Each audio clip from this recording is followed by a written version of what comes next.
সংসার চালাতেই বেছে নেন বাবার পেশা। জানুন শ্মশানের একমাত্র মহিলা ডোম টুম্পার কাহিনী। দক্ষিণ ২৪ পরগনা জেলার বারুইপুরে কল্যাণপুর জোড়া মন্দির শ্মশানের একমাত্র ডোম টুম্পা দাস।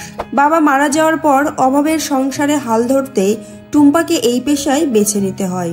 ২০১৪ সালে টুম্পার বাবা বাপি দাস মারা যান। টুম্পার বাবা পেশায় ডোমের কাজ করতেন বারুইপুরের জোড়া মন্দির শ্মশানে। তখন মাঝে মধ্যে শ্মশানে বাবার কাজ দেখতে আসতেন টুম্পা দাস।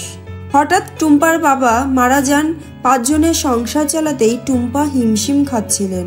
বাড়ির বড় মেয়ে টুম্পার বয়স তখন মাত্র ১৯ বছর। সমাজে অনেকের আপত্তি সত্ত্বেও টুম্পা নিজের ইচ্ছায় এই কাজ বেছে নিয়েছিলেন। টুম্পা জানতেন এই কাজ ছাড়া তার সংসার বাঁচানো অসম্ভব। শ্মশানে তখন কাঠের চুল্লি। চাপও ছিল টুম্পার, কিন্তু সেই চাপ নিয়েই সাহসের সঙ্গে হাসি মুখে কাজ করত টুম্পা। চুল্লি সাজানো থেকে শুরু করে মৃতের অস্থি পরিবারের হাতে তুলে দেওয়া, এখনো সমস্ত রকমেরই কাজ দেখে টুম্পা। শ্মশানের দায়িত্বটা এখনো টুম্পার ওপরেই। শ্মশানে প্রথম দিকটা ভয়ে আতঙ্কে থাকতেন টুম্পা, কিন্তু জীবনযুদ্ধে তাকে লড়াই করে জিততে হবে, সেই সাহস নিয়েই হাসি মুখে জিতে গিয়েছে টুম্পা। মৃতের পরিবাররাও টুম্পাকে প্রায় সবসময় সাহায্যই করেন, এমনটাই জানান টুম্পা। ছোটবেলায় বাবার সঙ্গে মাঝে মধ্যেই টুম্পা শ্মশানে এসে তার বাবার কাজকর্ম দেখে অবাক হতো।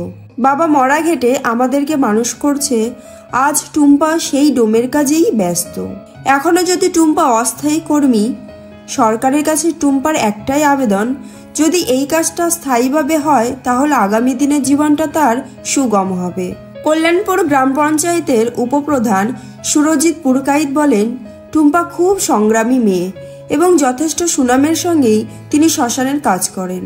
আজকের দিনে টুম্পা সমাজকে এমনটাই বার্তা দিয়ে দিল, জীবনে কোনো কাজই ছোট নয়, লড়াই কখনো হেরে যায় না। টুম্পা যে কাজটা করেন আমরা তাকে কুর্নিশ জানাই।